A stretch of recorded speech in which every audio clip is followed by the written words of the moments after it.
There's a misconception. People think that Rashi just quotes Midrashim, but that's not really true. Rashi takes Midrashim, develops them, and applies them to the way that he wants to see the Pshat. Case in point, this week's Parsha, Rashi takes a Midrashic tradition, which has been well established, and really develops it to something completely different. The Torah tells us, "Uve'ela lo haya ish mipkudei Moshe v'Aharon HaKohen asher pakdu et bnei Yisrael b'midbar Sinai."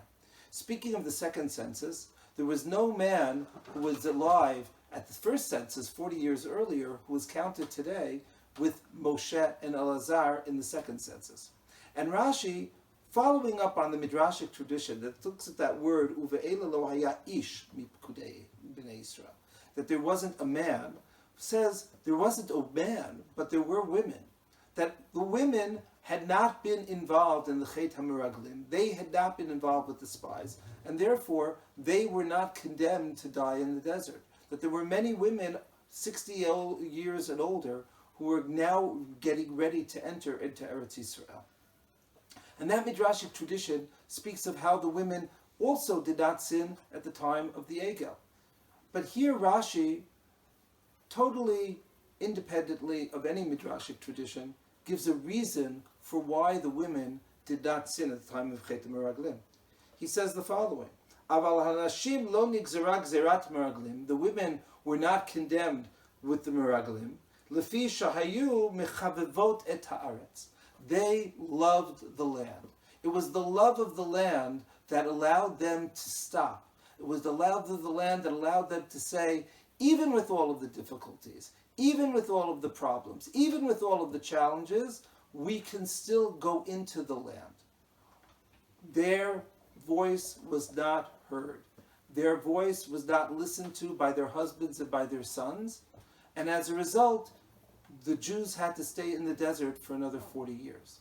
But that love of the land that they exhibited not only allowed them to enter into Eretz Yisrael, but more importantly, it carried Bnei Yisrael through the Midbar and allowed their daughters and granddaughters, the daughters of Tzlofchad, the very next story, to come to Moshe and to demand a part of Eretz Yisrael in place of their father. And that was stated the following way. The Torah tells us that they said, "Tana lanu achuza," give us a portion in the land. The love of the land that their mothers and grandmothers had was passed down to the daughters of Tzlofchad, and I would argue to the sons as well. Throughout Jewish history, there have been bleak periods of time when the Midbar seemed to be a time which we could never, ever end. We could never reach Eretz Yisrael.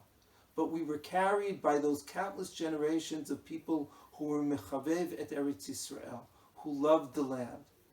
Just as in the time of the Midbar, that love brought us into Eretz Yisrael, so too, after Alpayim Shnot Golah, after 2,000 years, we have returned because of those people who came before us who had that love.